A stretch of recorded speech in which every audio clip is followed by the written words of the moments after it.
Okay, we can now officially start the webinar. It's 10:30. So welcome to the Heat Pumps Integral in District Heating webinar. I'm Serena Scotton and I'm working at the European Heat Pump Association, which is today's event organizer. First of all, I would like to thank all of you for attending this webinar because I see that we got really a high number of registered people, so more than 300 people, and right now we have already 102 people attending, and the number is increasing. So I'm happy to see that this thematic got an impact, and I'm happy to see that a lot of people are interested in the Project Online Talks series that HPA is organizing. As you may already know, indeed, this is the second episode of this series. We will have other webinars in the upcoming months. The next one will be end of October, in which we will have the thematic of heat pumps in new and renovative buildings. And then we will have another webinar end of November with training and retraining all along the value chain. My suggestion is that if you're interested in the upcoming webinars, keep an eye on the HPA website and the HPA social media, because you will get all the information on the upcoming activities. As you know, as the European Heat Pump Association, we're really motivated in promoting heat pump projects and heat pump initiatives in various sectors. So apart from disseminating innovative and smart heat pump projects via webinars, we also have an internal initiative in HPA that is called the Heat Pump City of the Year Award.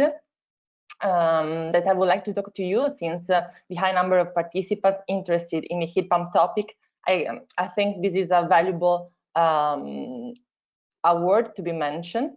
So the Heat Pump City of the Year Award is an initiative created by HPA in 2011. Since then, we have collected more than 150 applications from 110 different cities all around the world. The aim of this initiative is to collect best practice examples of heat pumps from various sectors to be presented to the EU authorities and policymakers. And we want to award 4 most efficient, smart and sustainable heat pump projects at local level.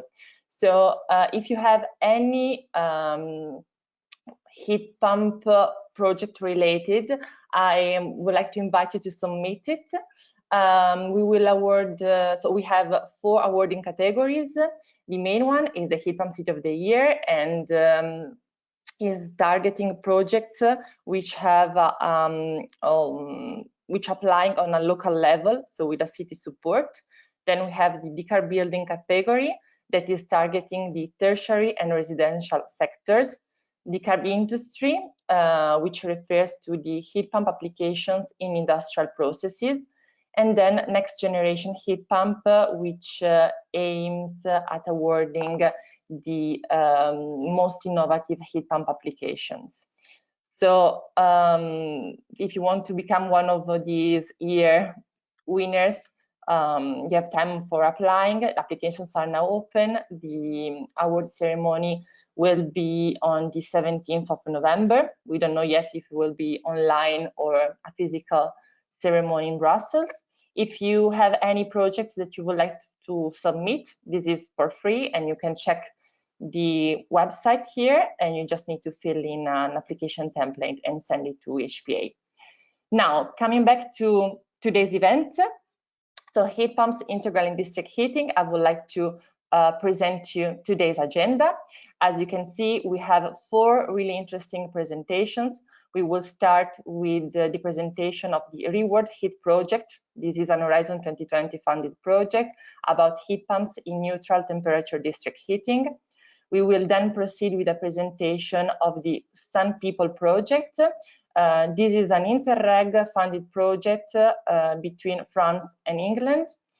We will have a presentation by Hans-Günther about the RNI program on positive energy district and the set plan action 3.2.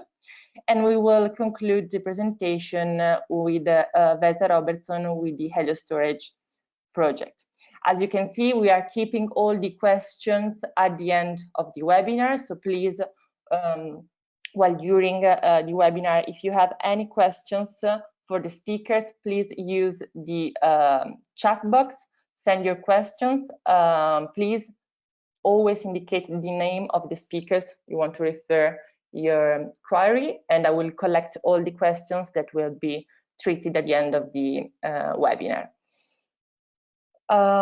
So these are the speakers for today. I think we can now start with the first presentation with Roberto Fedrizzi and the RewardHeat project.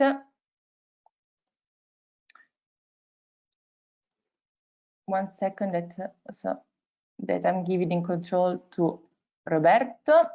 So, Roberto, the floor is yours. Thank you, Serena. Can you hear me now? Yes. Okay, good. Good morning, all. My name is Roberto Fedrizzi, and I work at EURAC Research, which is a research center located in the north of Italy. And today I'm here as a coordinator of this RewardHeat project that I will describe to you with a focus on the heat pump role in this kind of district heating and cooling networks. So see if, yeah, it works. So the background of the project is that we live in cities. Most of us live in cities, and again, down there we have a huge amount of waste heat, low temperature waste heat that is coming from productive, from productions, from mild conditioning, from sewer pipes, etc., etc. And for obvious reasons, for historic reasons, we also have cities and towns that are born along rivers, lakes, and seashores. So most of the time in cities, we also have low-grade renewable energy available, which is coming from these sources. And obviously, we do not mention solar energy. The idea of the project here is to be able to use this low-grade energy, waste heat and renewables. And in our scope, we have all the energy sources that are available in towns, in the built environment, at lower than 40 degrees C. And again, we don't want to work on importing energy into the built environment. We want to really work on decentralized production of energy and consumption of energy, therefore on exploiting what is available there in the urban environment. To do this, our vision is that we need to work on lowering temperature, supply temperature of these district heating and cooling networks from third generation, meaning 70, 80, 90 degrees, down to lower, for sure, than 60 degrees, and even lower, as we will see in a few minutes. So the project RewardHeat, we are facing this challenge from different perspectives. On the one hand, we are working on collecting information into databases and elaborating pre-designed tools, which is we need to define which are the right conditions that allow to work with these low temperature networks, and which are the right conditions to harvest low-grade renewable energy and waste it.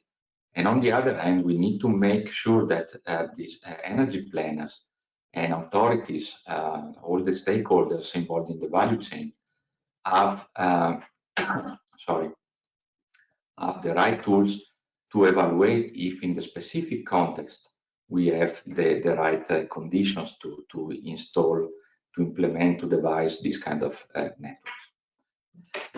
Apart from this, we are also working on business models. We will need to have a different perspective to selling energy to customers if we want to have these kind of networks implemented in the future. And we are working also on financial support. These networks obviously are infrastructure, and as such, they need large investments at the beginning to start, and therefore we need to find good solutions for private and public to work together and fund these kind of networks. Apart from this, and going to the technical part and to the role of the heat pump sector, one of the approaches we are working on for this, for lowering supply temperature, is this neutral temperature district heating and cooling approach. That basically starts from the idea of water loop, which is well settled, say, status of the art in tertiary buildings, in many tertiary buildings, and then which is transported into the large scale at city quarter or town level. And again, here the idea is to distribute, to supply low temperature water in the range of between 15 to 30, oops, sorry, Serena. Okay, thanks. In between 15 and 30 degrees C. And then to use reversible heat pumps to exchange heat in both directions. So if you have a customer that requires both heating and cooling contemporarily or in different parts of the year, then you can use a heat pump drawing from the same two pipes to provide heating and cooling. On the other hand, in addition to this, as we are operating the network at very low temperature, we can harvest waste heat and renewable energy, which is available as something in between 20 to 40 degrees. And again, this is a big advantage compared to traditional, to conventional networks, for reasons that I probably not need to explain in this context. So so far so good. Great idea. It works. Let's go and implement it. Yes, true, to a certain extent. Meaning, from the technical point of view, obviously it works, and there are already quite some demonstration networks implemented and working well. If we look into the economics of the economic side of the story, then most of the time what you fall into is this kind of solutions. What you see in the chart is the annualized cost of providing heating and cooling to a small town, mostly residential. And in the first column, you see heating and cooling provided, heating and cooling loads covered by individual solution, individual gas boiler and split units. The second column is a conventional third generation district heating, where you have a central gas boiler that is driving the network, and again split units to cover cooling loads. And then the other three columns are the new neutral temperature networks that are providing heating and cooling by using a different amount of waste heat. So 0% the first column, 35 and 60% the other two columns, which is basically the purple section. So what you can see if you start digging into this techno-economic analysis and draw some scenarios where you have a certain balance between heating and cooling, like you can have in Central to South Europe, what you can see is that this kind of new network is already competitive with the traditional solutions if you consider both heating and cooling. When we go, however, to only heating, what you see is that heating costs are not competitive anymore with the traditional conventional solution. And this is because, at least in this scenario that I'm showing to you, we foresaw or we simulated to distribute, to warm up water in the network also in these cases with a central gas boiler. And here you see that the cost related to selling, to distributing this energy is still quite high. So in this kind of network, what you need to do to reduce and start to be competitive, to reduce costs and start to be competitive, is to use a lot of waste energy, and cheap waste energy, by the way. Again, the cost of this gas produced heat is in the range of 3 to 5 euro cents per kilowatt hour. So you can imagine that the waste heat also needs to be cheaper than that, 1-2 cents per kilowatt hour. Or even you need to make to take the opportunity of this network and sell cooling and use the waste heat from cooling purposes, from cooling processes, as a waste heat for the network. And in this case, what is a cost here, like in these two cases, would be a gain for the network, for the business model. So this would be an opportunity that is enabled and by these kind of networks, and we need to make sure to use it. The other big cost in these kind of networks is the electricity consumption.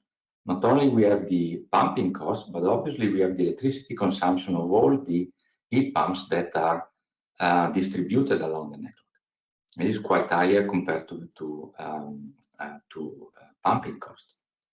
So also in this case, we need to make use eventually of PV electricity, which is integrated into the network, or again, we need to make sure that we are able to buy electricity when it is cheap during the day.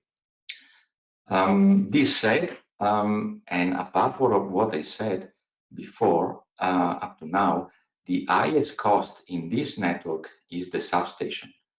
You see this yellow portion, which has to be compared to this light green one, which is here in conventional networks. And since we are using heat pumps, since we are using storages, valves, and pumps in these substations, then we easily fall in a range which is 10 to 20 times higher annualized costs compared to conventional networks. And again, this is because we have considered here in this scenario heat pump station, which you can imagine is similar to a geothermal heat pump solution, in which you have your heat pump connected to the network instead of the geothermal field, and again connected to storages to cover the overall load of the building, heating and cooling load of the building. So basically, if we want to start being competitive with a conventional district heating networks, or a network also from the heating point of view, space heating and domestic water preparation point of view, we need to also work on substations. And what is the role then of the heat pump industry here? Well, on the one hand, obviously to provide renewable reversible heat pump units, however, that are adapted to the specific operation that is encountered in these kind of networks. The heat pumps are conventional, reversible water-to-water heat pumps, but at the evaporator I can have up to 30-35 degrees. So this is not exactly what I have in a geothermal system. On the other hand, we need to work on smart controls and integration of storage capacity in order to provide flexibility to the system, therefore allowing to use PV electricity when it is available and to buy grid electricity low. And finally, and most important, probably we need to work on defining good designs, good plans for substations, prefabricated or standardized. These are all kind of themes, kind of focuses we have in the RewardHeat project, and we are trying to tackle somehow in different ways and with different partners. In particular, if we go to the substation point of view, we have two activities. Together with Danfoss, we are working on defining prefabricated substations with a size lower than 50 kilowatts, which is then useful for a multifamily house, or again for a small retail, or say a small tertiary building in general. Substations that include heat pump and storages, and that are optimized for this kind of solution on the neutral temperature network.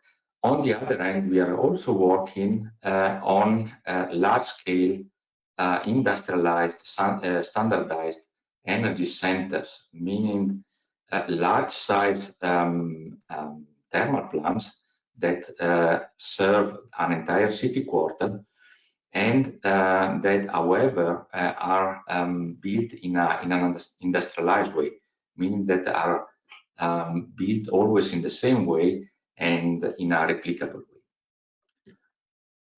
From the technical perspective, we are trying to move from this initial concept, which is, many of you can recognize it, this kind of a typical geothermal solution with a water-to-water heat pump that provides heating and cooling depending on the needs.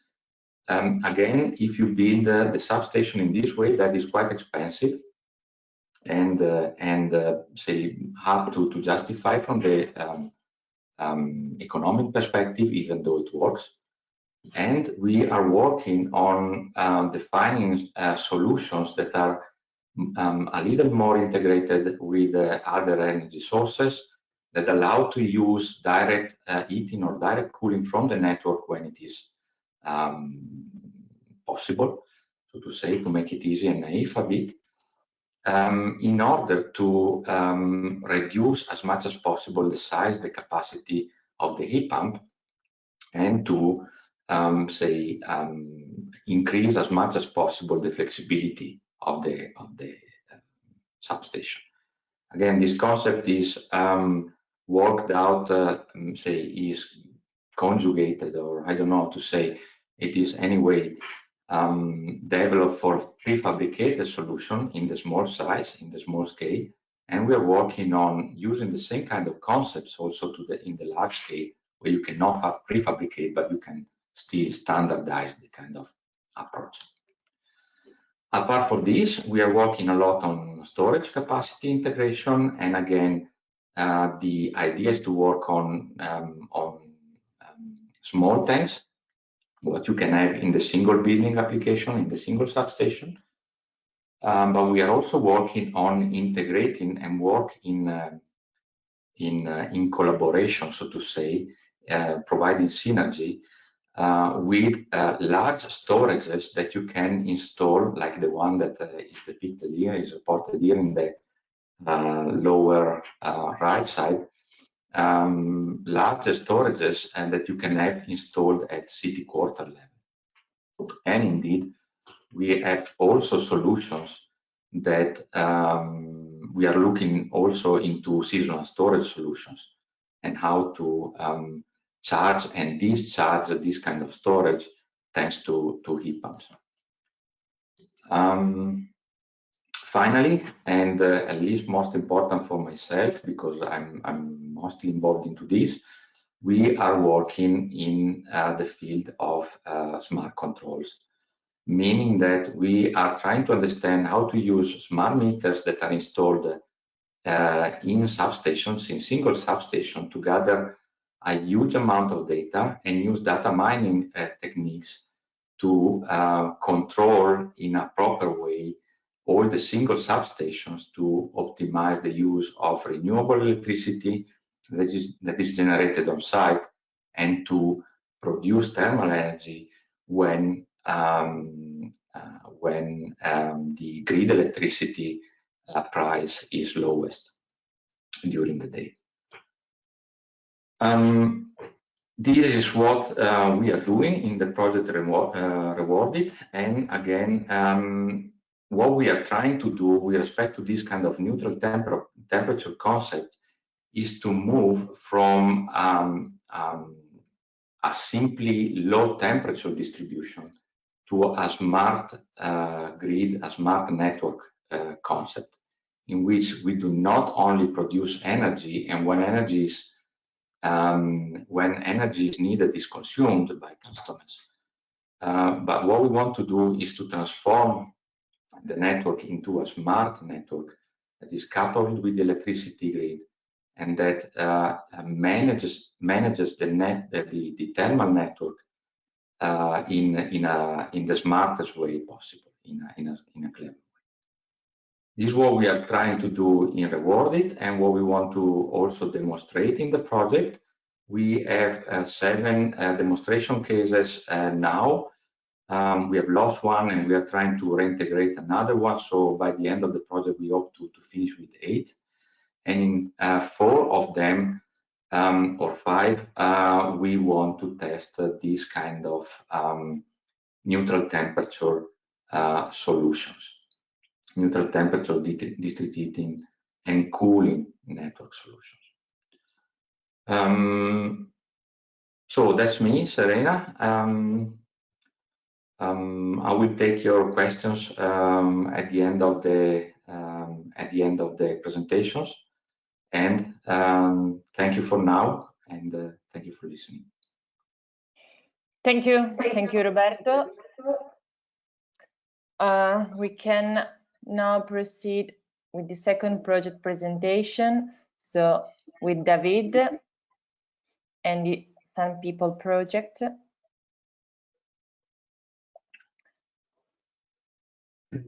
Do you hear me, Serena? Yes, I can hear you. 1 second that I share the command with you.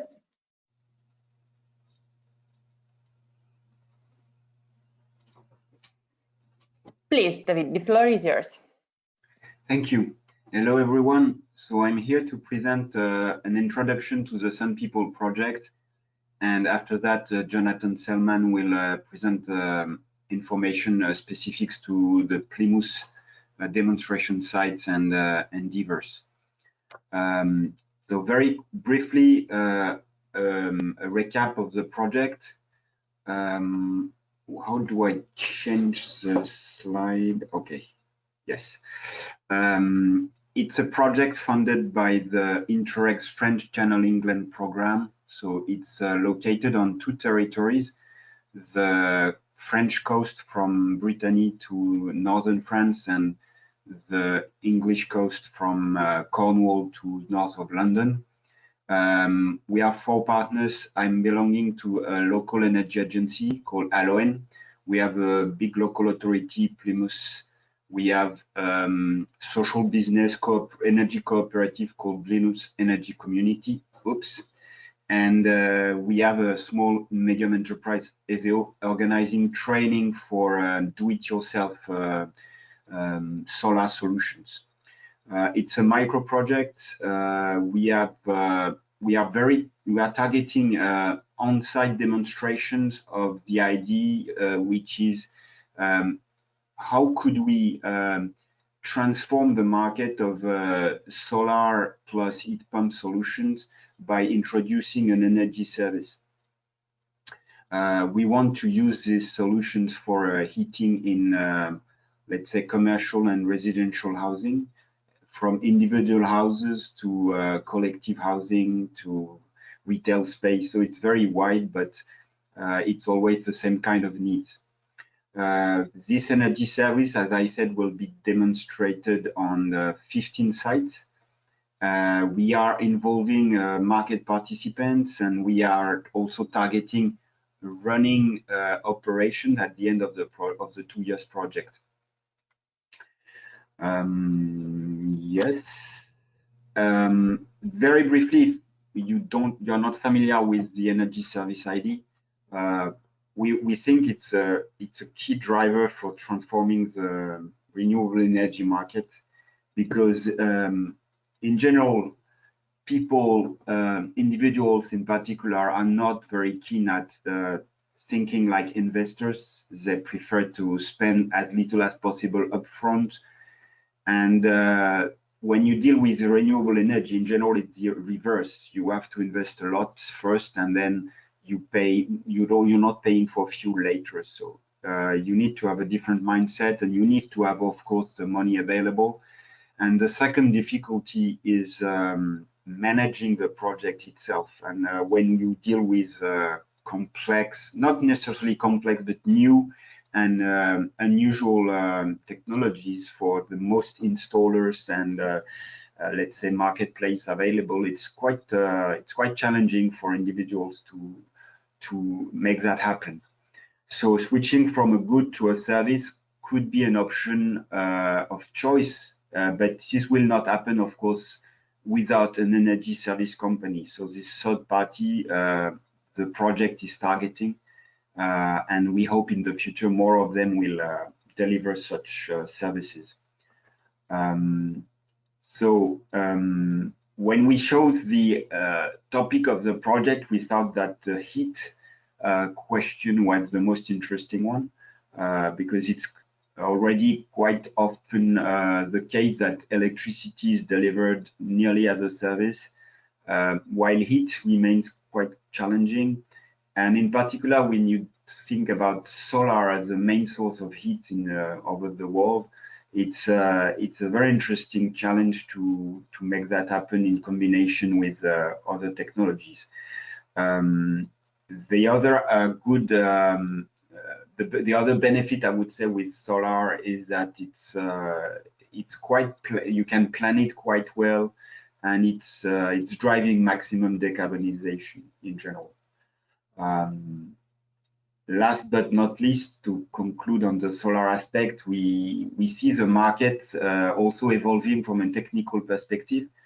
We have been talking a lot about on-purpose collectors over the last decades, but what's becoming more and more prevalent is that to harvest all the sun's energy, you have to combine several technologies, and heat pumps, we believe, are in fact really key to harvest most of the thermal energy that is available through solar, through the sun radiation on every surface on Earth.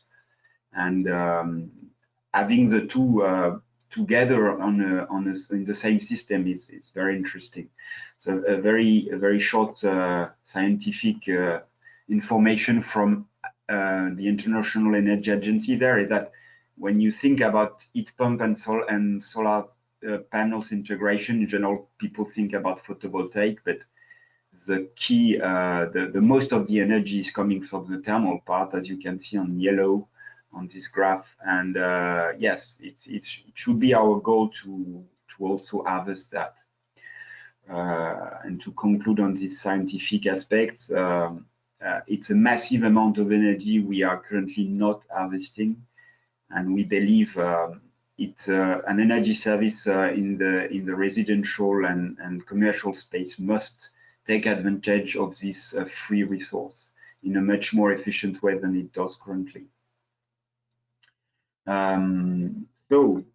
Concluding on Lorient, so the Brittany town where we are operating the demonstration site in France, the level of ambition is very high.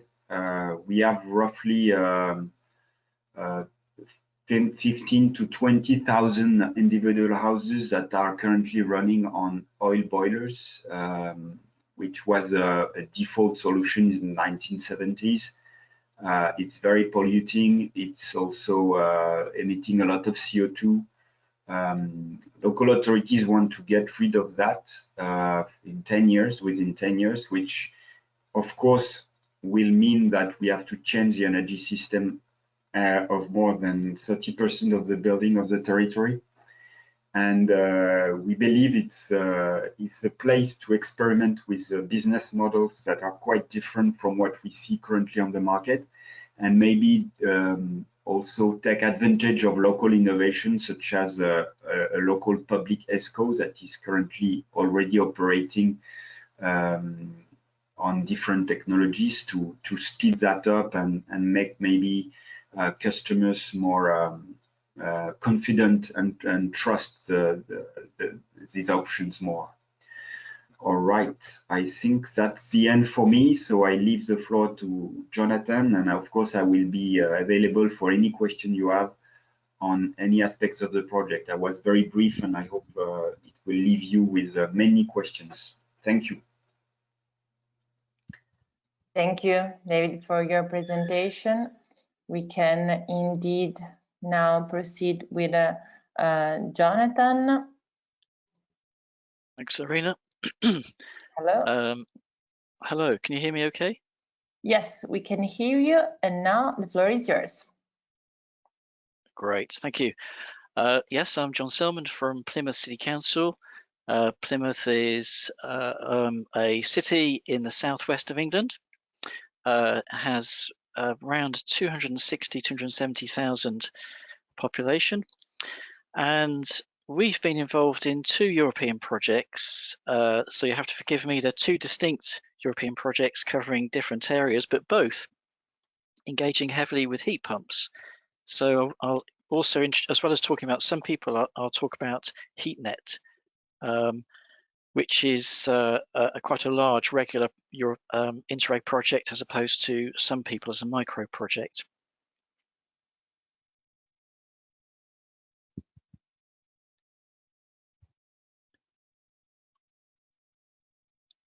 So briefly, I won't go into too much detail because of the time, but I'll give you a brief overview. So in terms of the HeatNet project, was exploring, still is exploring the 4th and 5th generation district heating and cooling approaches. So very much along the lines that Roberto was outlining, developing a low temperature or ambient temperature heat network in the city centre with a warm and a cold pipe using reversible heat pumps. We explored a number of different options in Plymouth, but to start off by exploring the different heating and cooling demands in the city centre, and we found that the cooling demands were significant, perhaps 40% of the overall demand served by the heat network. So really we felt that where there was a significant cooling demand, a sort of 5th generation approaches could work, which provide heating and cooling from the same network, allow that exchange of energy between buildings where there is surplus heat recovery from cooling. Whereas if the cooling demand is much smaller, then it's, the premise really is much better to have a 4th generation approach, which is focused primarily around heating of those buildings. So the advantages really with using this sort of approach, which is a decentralized use of heat pumps rather than centralized use of heat pumps, is that using a network approach with heat pumps can allow integration with the grid, electricity grid, which can allow interaction with things like flexibility markets combined with storage. So briefly, why is a 5th generation approach to district heating and cooling a good idea? Certainly in the UK, cooling demand is increasing, temperatures are going up. Many buildings were designed not taking into account active cooling. This allows the flexibility to provide heating and cooling, so there's some distinct advantages. As Roberto outlined earlier, the rejected energy can be recovered and shared, reducing the primary energy use in the first place. And this is really through use of reversible heat pumps at the building level. Other advantages of air emissions, air quality in cities is a real issue. And gas boilers, amongst other heaters, compound that issue. So using heat pumps again helps to avoid that issue. And it allows, using a lower temperature allows us to maximize the use of waste heat and renewable energy sources. And finally, it allows us to interact with the electricity grid to perhaps use electricity when there is surplus, perhaps excess from green generated electricity from wind or solar, particularly if we can use thermal storage. And a key to this is really having a way of balancing that network and a method of providing interseasonal storage. So to allow the waste heat to be utilised by other buildings other times of the year if it's not simultaneous.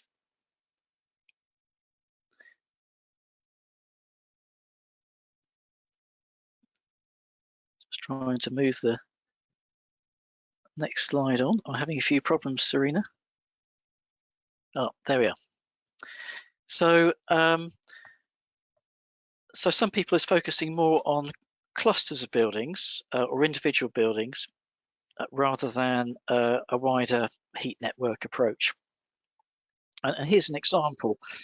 We're exploring different buildings or individual buildings, for example, a cluster of buildings in the science park. But here's an example which has a number of different aspects which mean that it's able to maximize the cost effectiveness and also resource efficiency. So in the city centre, again, we have some city council buildings and other adjoining buildings in a cluster. Two of those buildings are joined by an existing heat network, but also a private wire network. And what we're trying to do, it's a medium temperature, so it's not an ambient or low temperature to network, but it's a medium temperature network. And we're trying to displace gas boilers with heat pumps and maximize the decarbonisation of those buildings because they are existing historic buildings and they're difficult to decarbonise. So in this case, we're proposing to use a high temperature heat pump, a centralised heat pump as opposed to decentralised, but attached to the private wire network is also solar, existing solar, which we may increase the size of. And also we may include, we're exploring the use of a small combined heat and power unit to try and increase the cost effectiveness of running the air source heat pump. So again, in the UK, we have a high electricity cost. So to try and get the business model to work, we have to work quite hard to try to maximize the use of solar within the scheme. And there are limits to what we can do, but certainly having the private wire network linking different buildings allows us greater scope than we'd otherwise have with one single building.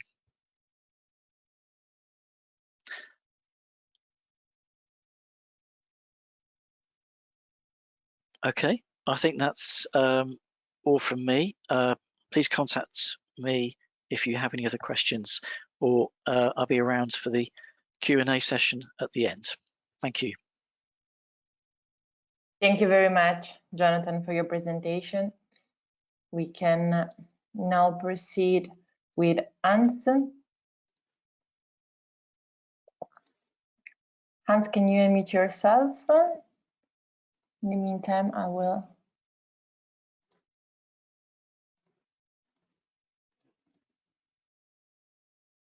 Okay.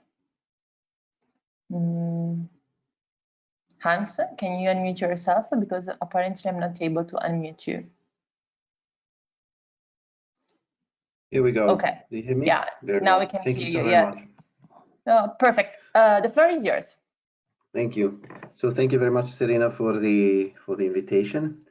And for everyone listening, please bear with me as I now switch flight levels of sorts, because this is about what we do on the level of research and innovation program funding. My name is Hans-Günther Schwarz, as you saw, and I'm working with the Austrian Ministry of Climate Change.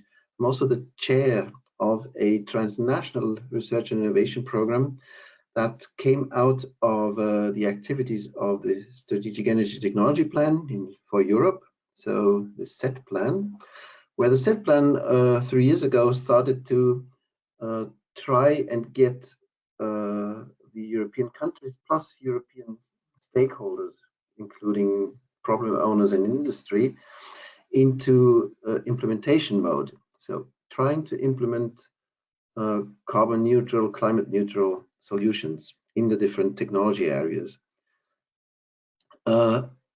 Which also means that I'm the Austrian set plan, one of the 2 Austrian set plan delegates.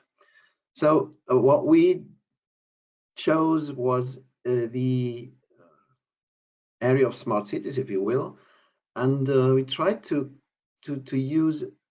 come up with a very narrow focus, which was the result of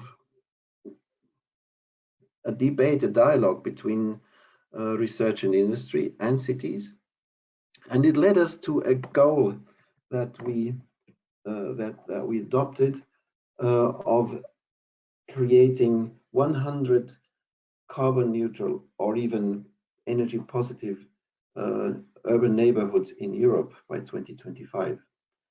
Participating are 20 countries right now, and this is obviously subject to political cycles, so the list might change a bit, but this is countries who co-fund, who together fund joint calls and joint actions, a full-fledged research and innovation program across Europe on the theme of creating 100, or to fulfill the mission of creating 100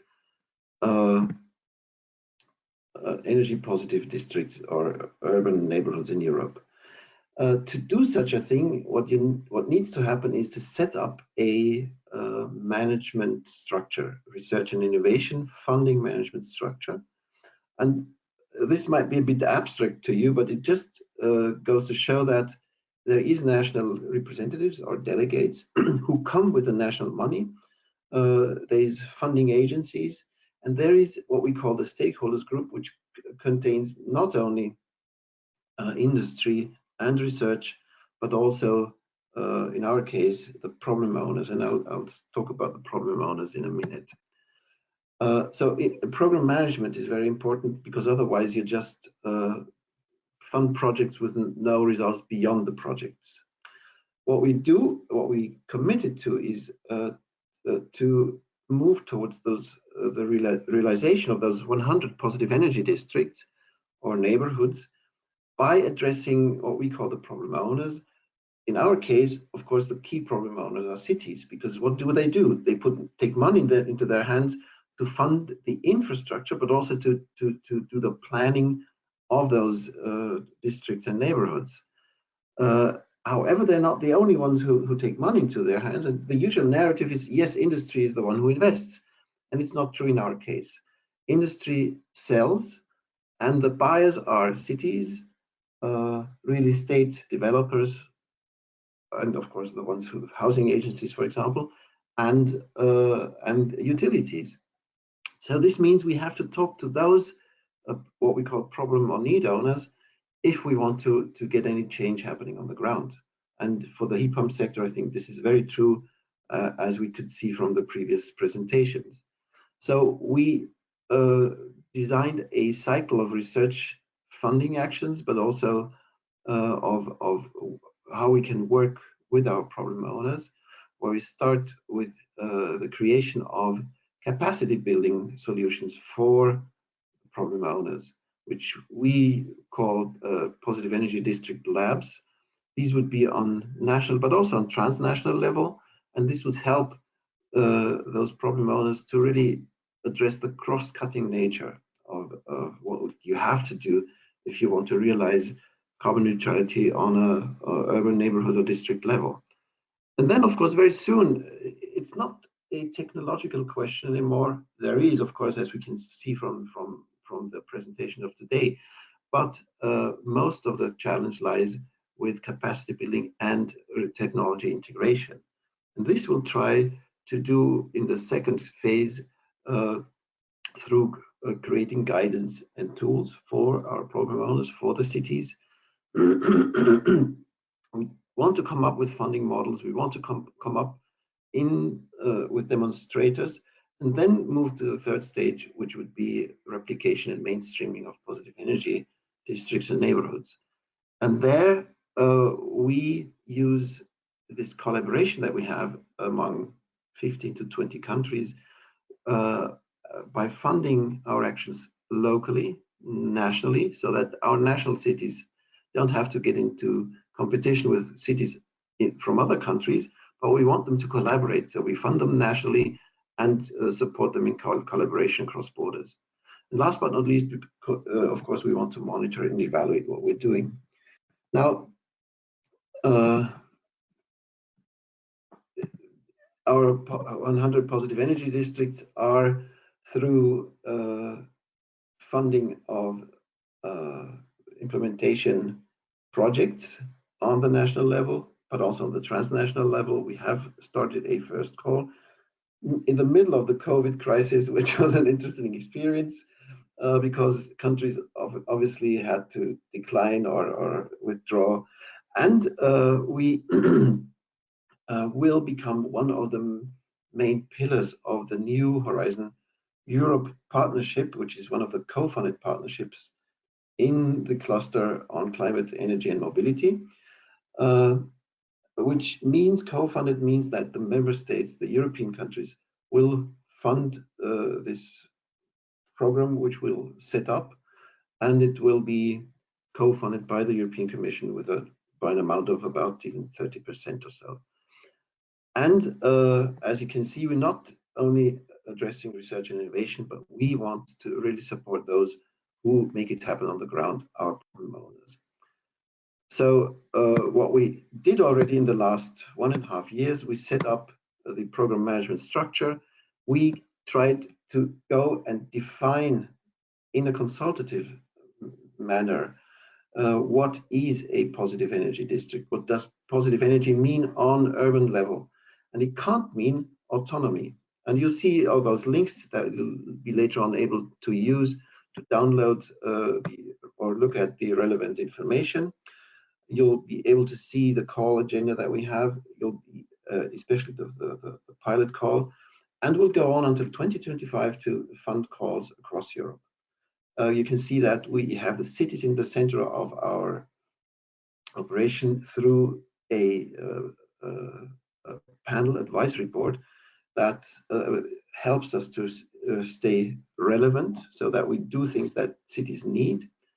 And you can see with our definition that we're trying to balance here. We think we need to balance energy efficiency. We heard that, because otherwise we won't be able to use or to have enough renewable energy available if we don't bring down the energy use.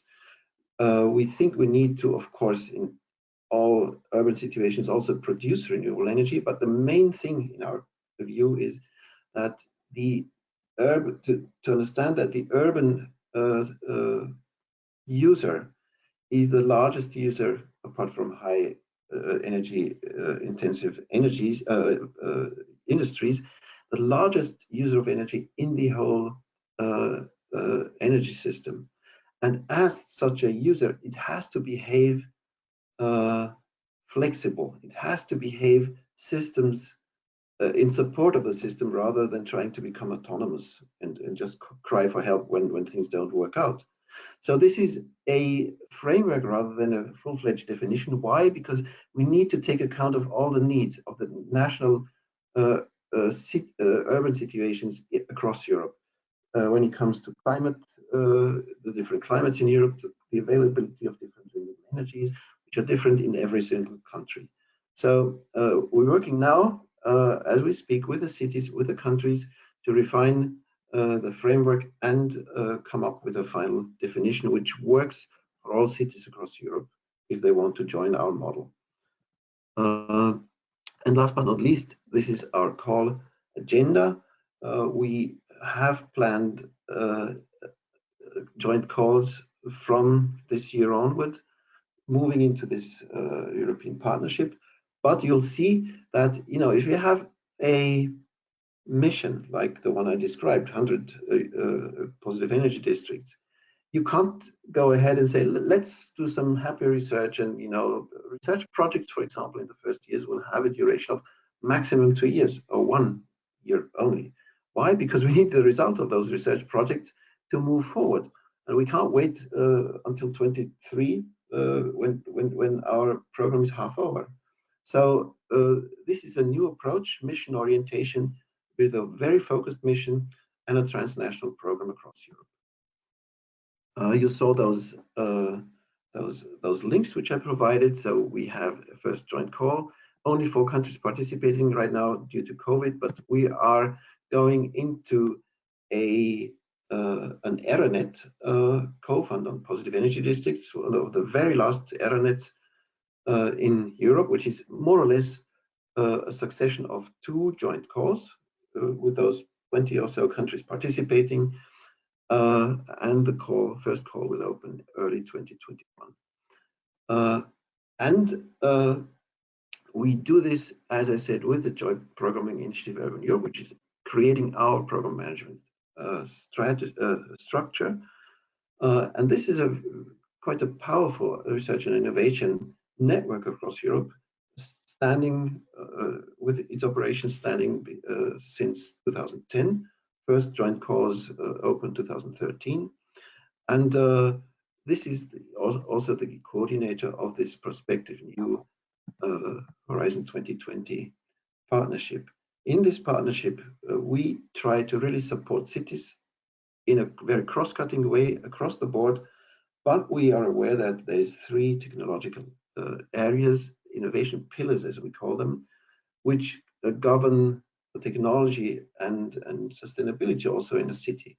That's of course energy, and that's the circular economy and mobility in a city. So you'll see if you go online on the web page of JPI Urban Europe, you'll see descriptions of this new partnership, and you'll see also that in the coming years our program will merge with this new partnership and be one of the important innovation pillars. I think that's it. If you have any questions, go online to JPI Urban Europe, or send me an email anytime, or to my colleagues, if you will, which are one of the part of the program management team. Thank you very much. Thank you very much, Hans, for your presentation. We can now proceed with the last presentation before the Q&A session. So I would like to leave the floor to Vesa. Thanks Please, a lot. Thanks a lot. So it is nice to speak to you today. So let's go more to the heat storage sector now, and how can we basically store the summer to be used in winter.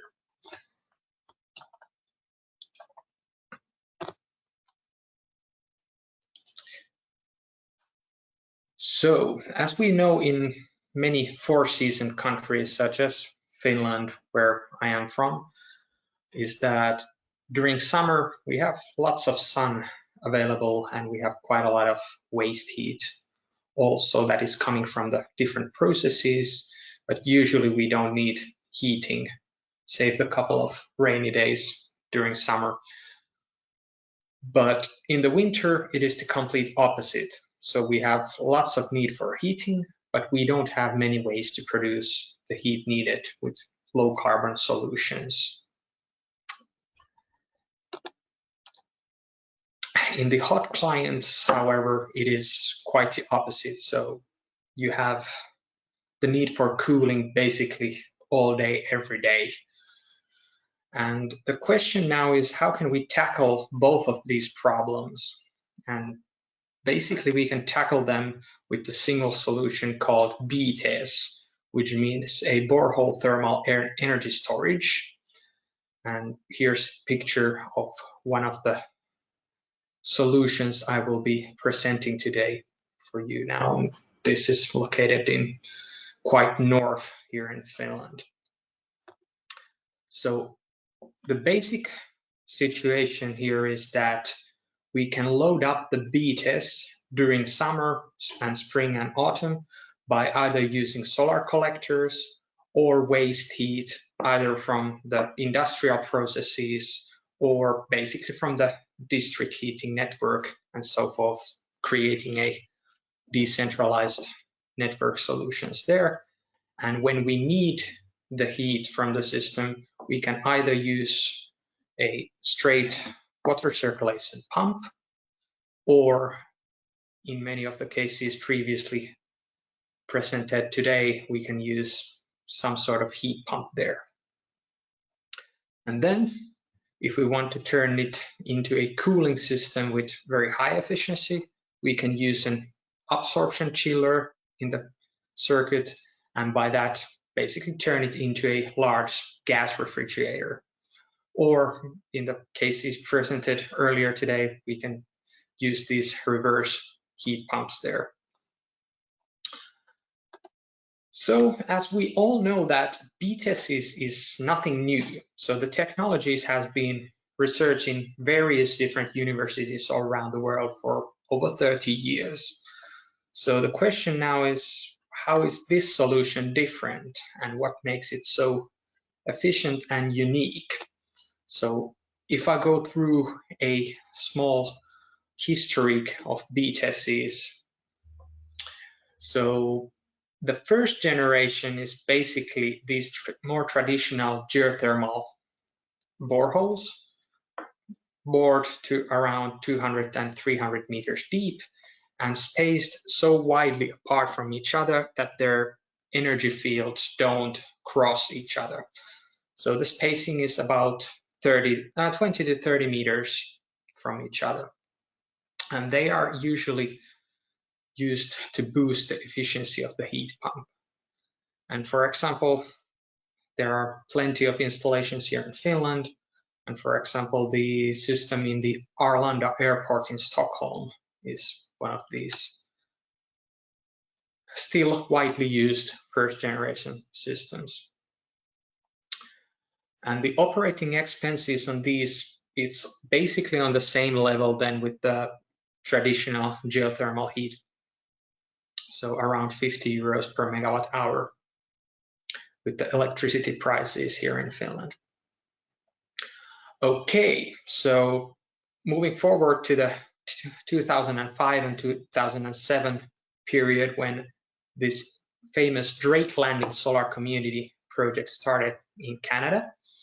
And there they figured that, okay, maybe we should drill the holes so close to each other that the energy fields actually are combined and generate like a larger field of heat storage there.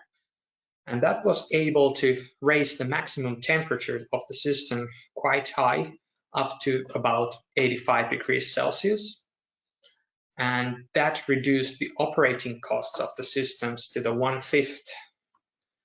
But the system was basically done so that the storage field was connected in series, and this sort of basically a star formation, so that you will have the hotspot in the middle, and then you have the points of the star going outwards, and they are connected in series. But this caused a major problem, since whenever the heat coming from the heat source is lower than the temperature in the core of the BTES, it needs to be put to some sort of short-term thermal energy storage. And in this case, they used 2 large water tanks that are shown in the picture. So there were a couple of Finnish engineers that started to investigate this system in 2008. And in 2016, they were able to patent this new sort of way to connect the BTES. So basically, what was did was that instead of connecting the system in a star formation, it was connected in rings that are nested so that they will be within each other. And this allowed us to get rid of the large water tanks, since the rings are connected in parallel, and whenever the heat coming from the heat source is lower than the maximum temperature of the storage, it will be stored to the ring with the least amount of energy or least amount of heat at that point. And when we need to take the heat out of the system, we can reverse the process. So we can take the heat from the ring that has least power needed for the current situation. And that allowed us to get rid of the water tanks, as I mentioned, and leave that the only electricity consuming parts of the system are basically a water circulation pump and a cloud-based control system. And if we are able to generate the electricity consumption of those systems with solar PV, which in this case, since the electricity consumption is so low, our operating expenses are basically €0 per megawatt hour. And obviously, since it doesn't use much electricity, our CO2 emissions are 0 in many cases. Okay, for the heat collection side, we also offer own patented solar collector roofing that can replace the entire rooftop of a building. And this has been done to withstand the extreme conditions of northern Finland. For example, here's an example installation in Kokkola, Finland, which is about 100 kilometers south from the Arctic Circle. All right, this system can be used in various different applications, from small single building systems, let's say like a small factory hall, to be used as part of decentralized district heating network in various different types of applications. And of course, it can be used to build hybrid systems to be used with heat pumps and so forth. So a couple of example cases. For example, this is a Finspring water bottling factory, which is in fact the largest one here in Finland. They have 4 buildings in their factory area, and in one of the buildings there are 5 compressors generating waste heat of 70 degrees Celsius, and that waste heat is stored into the ground and then combined with a small number of solar collectors to raise the heat even higher. And that system is used to heat up the whole factory area during winter that was previously heated up with district heating. And even though that the heating of this system is only less than halfway through, since it has been operating only 1 year now, and the heat up of this B-test will take about 3 years, we get this sort of message from the CEO of Finspring. So they are planning to cancel their district heating contract in near future. And they've been very, very happy with the system. Okay, then there is another example case here in Finland, which is a rather high school building. So there won't be enough roof space to put up the enough of solar collectors to generate heat for the whole school for whole winter. In this case, the system will be combined with a heat pump, since it's, I think, 7 stories high, the school building now. And then for the cooling side, once the COVID situation allows us to build, we will start building a pilot of 1 gigawatt-hour B-test there, and that will be used for cooling. And the pilot's goal is to prove that the efficiency of the cooling system is higher than solar PV combined with basic air conditioning. And once that has been proven, a system 10 times larger will be start building there. And for those who don't know what China Southern Power Grid is, it's an electricity company and an energy company that has 252 million customers, and their budget is way bigger than the budget of Finnish government. All right, back to Finland. Here we have like a frame contract or preliminary contract, how you want to call it, but with two parties generating smart village projects. And these contracts include 6 villages in combined.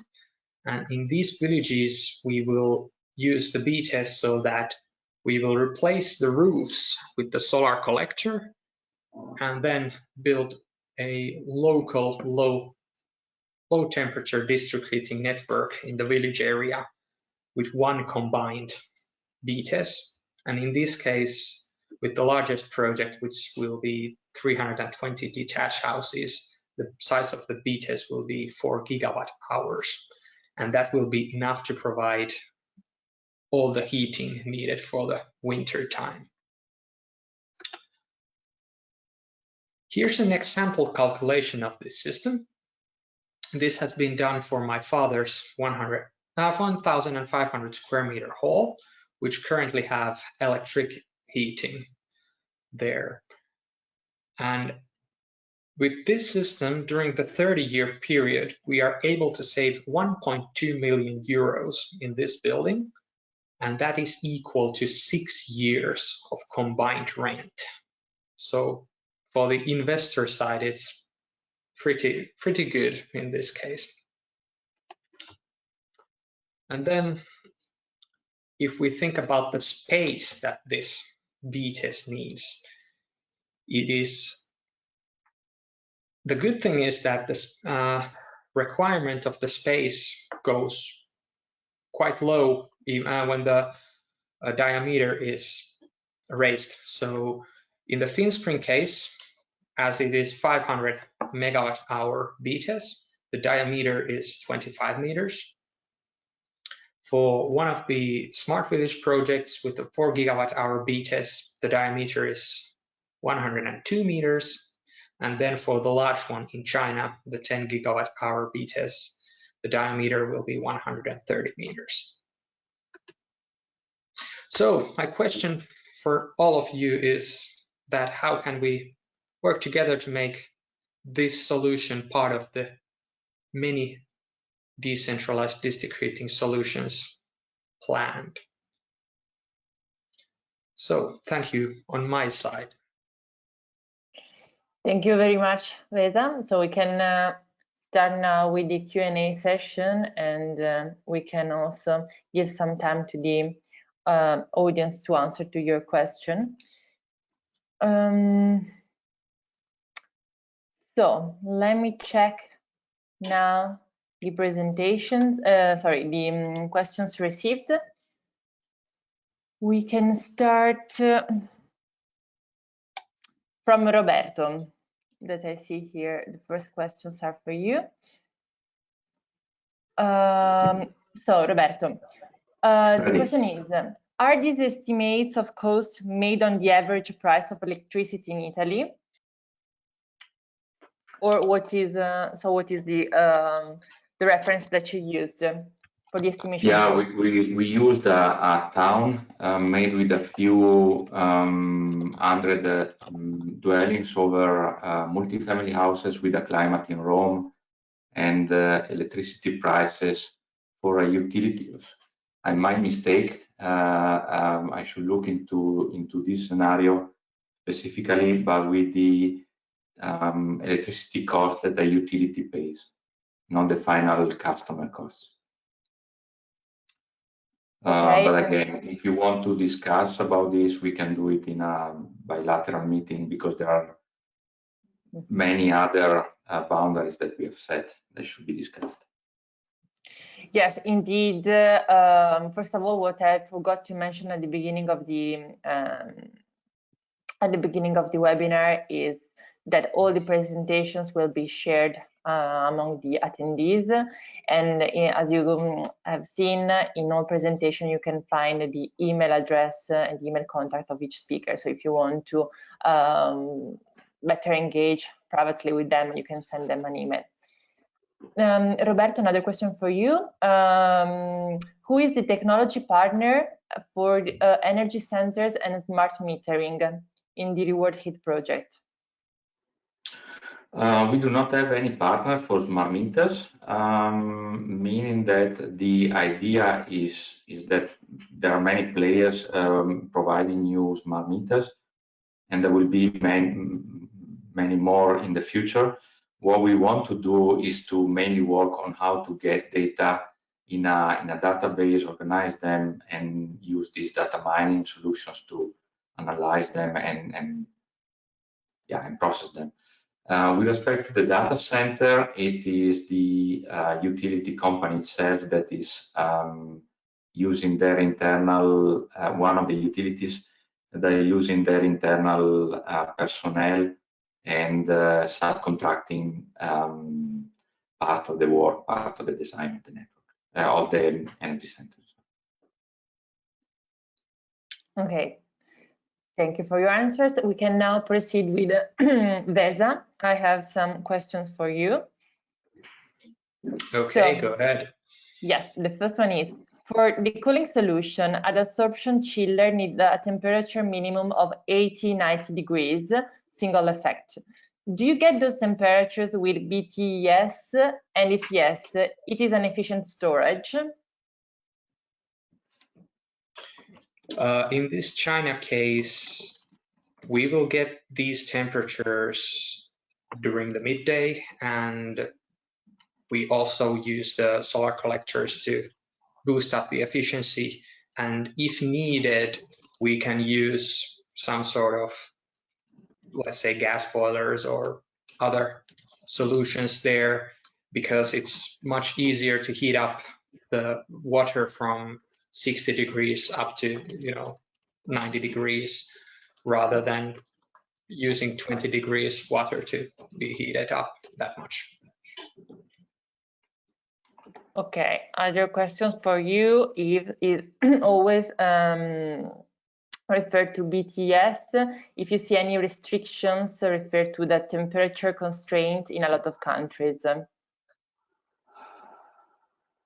I didn't get the question. If is there restrictions, refer to the BTS, refer to the temperature constraint in a lot of countries. If I got that right, do you mean like, can we build these into different countries? Are there any restrictions to build these? Yeah, I think this was it. Yeah, the meaning. Yeah.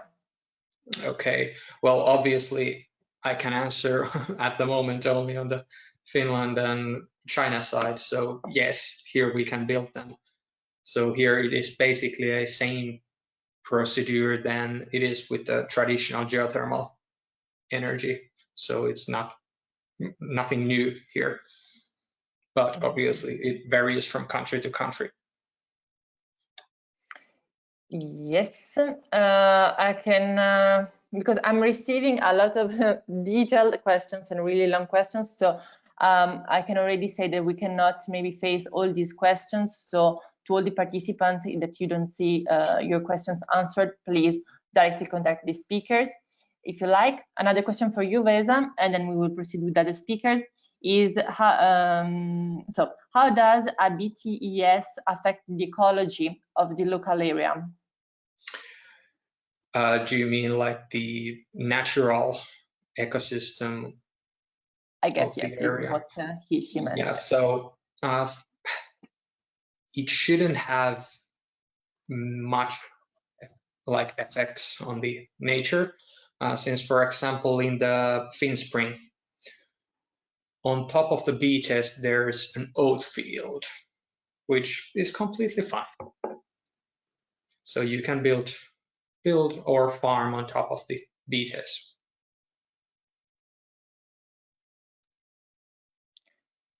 Okay, I have now received a question referred to all the panel.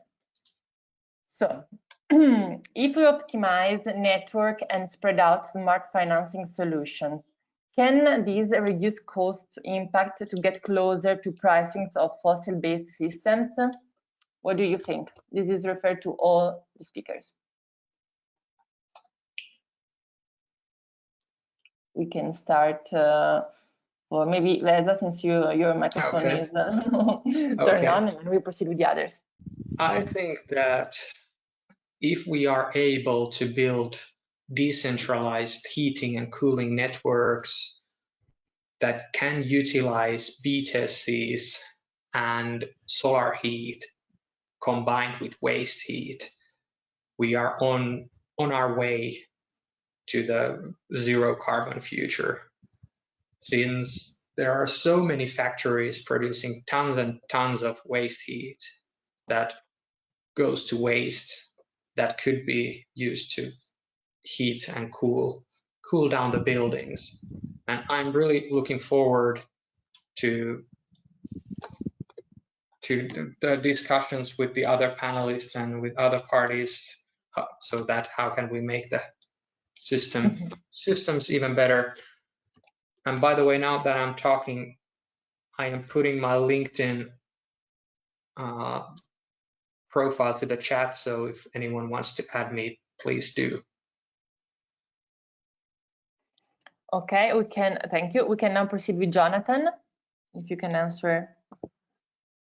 Sure. In terms of how can we optimize, certainly in the UK, we have a challenge in the sense that electricity costs are very high, gas is very low. So until that extreme between the two is closed, then we have to be very creative about our solutions to maximize the renewable heat. So certainly maximizing, having flexibility in terms of shifting demand, using thermal storage helps to use cheaper electricity, or indeed with flexibility tariffs of electricity coming in, we may even get paid to switch on the heat pump at certain times. Also, as already been mentioned, using solar PV or solar thermal in combination with heat pumps and CHP can help to close that gap. In terms of the transition, there have been some trials. The Freedom Project in the UK has used a hybrid system, so it's maximised where we have existing really challenging older buildings. In some cases, they've replaced gas for 80% of the heat demand, but kept a gas boiler with a good control system for the peak or backup. So 80% is good progress to replace 80% of the load with heat pump, whilst allowing the existing heating system to be retained. Okay, I hope that helps. Yes, thank you, Jonathan. We can proceed with Roberto to answer to these questions.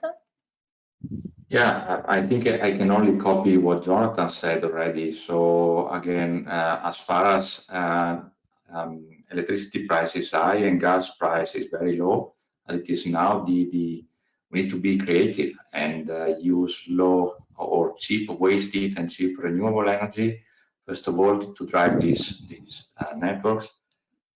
We need to really make the best use of smart controls in a way to manage the temperature of the network, the temperature of the storages through the day and seasons in a way that we optimize the COP of the heat pumps and we reduce the electricity consumption as much as we can. So I think for now, this is the goal from the technical point of view we have in mind. I think on the other end, carbon taxes, if we look at the problem from the decisions maker point of view, carbon taxes that say reward again, clean technologies versus natural gas consumption or other fossil fuels consumption that are needed also. Thank you. Are the other speakers, Hans and David, maybe do you want to add something else to this question, or? Yeah, please. I think one aspect that nobody talked about is the question of finance and risk evaluation, risk management. I think most of the customers right now have a very short-term view on this question of pricing. As long as you enter into an energy service, you can start thinking longer term. You can start planning as an ESCO, an offering that is very attractive, maybe will require from the ESCO a capacity of long-term funding, but this is possible if you talk about public ESCOs, for example, that have this kind of leverage effect. And we are interested in really digging deeper and deeper in that, because it's obvious that the current price of gas is somehow an illusion. You have coming issues with the gas network maintenance. You have coming issues with, we said carbon tax, but not even carbon tax, I would say potential regulations on everything that emits CO2. To give an example, in France, there is a current law that is examined at the National Assembly to forbid the replacement of oil boilers. So forbidding things is also an option. And in the UK, there is a plan to forbid gas heaters in new builds. So I think these things are coming, and when you are investing as an ESCO, you know that, while individuals in general do not pay attention to this. And therefore, I really think that moving the market towards energy services will make that much more relevant instead of fighting on the short-term pricing. Yeah. Can I also add one important topic to this one? So I think this needs to be also viewed on a much larger perspective, since there are a couple of registers things here in Finland, and I know elsewhere in the world as well, what comes to the legal aspects of transferring energy from building to another and forming these energy communities and these things, that these roadblocks need to be removed before we can move agile to the new solutions, and so that those people who are putting together the laws, they need to be affected as well. Thank you, Vesa. I don't know if Hans had something to add. Well, I'm one of the people who put together the laws, or at least make the proposals to Parliament to come up with laws. And everything that's been said is true. I think we have to move with carbon taxation. We have to move with legal requirements to go towards renewables. I'd just like to add that in a renewable energy system, we'll probably have to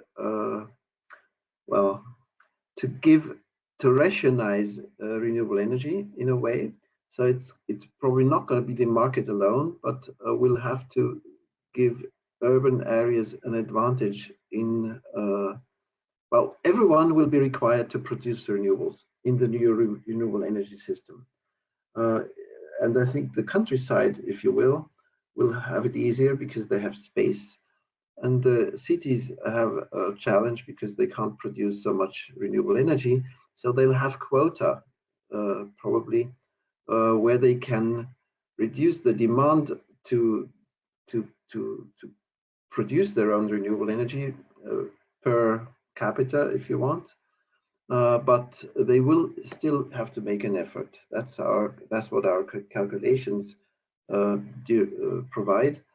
And in this way, suddenly calculations for the financial calculations for the real estate developers, for the cities, will change, because with a requirement of using renewables only, which is coming to us, with a requirement to produce energy when you have the space, which is also probably coming to us, it will be feasible in the near future, let's say 10-15 years already, for investors to have a much quicker return of investment with climate neutral neighborhoods or districts than right now, because as long as we have the oil and gas prices of now, this will get us into a climate situation which is very, very unsustainable. Thank you very much. As you see, it's already noon, so our time is expired. I would like to really thank all the speakers for the really interesting presentations and the really interesting exchange that we managed to have here with the questions, and to thank also all the attendees. I see that really I've received so many questions, but unfortunately right now we don't have the time to answer. So I would like to ask to the participants to, if you're still interested, maybe you can forward these questions directly to the speakers, as you will receive their email contacts tomorrow morning. So thank you all for this interesting webinar and interesting exchange. I would like to so have a nice day, and thank you very much. Thank you, Serena. All the best, everyone. Bye-bye. Thanks a lot. And get connected. Good summer. Thanks a lot. Bye-bye.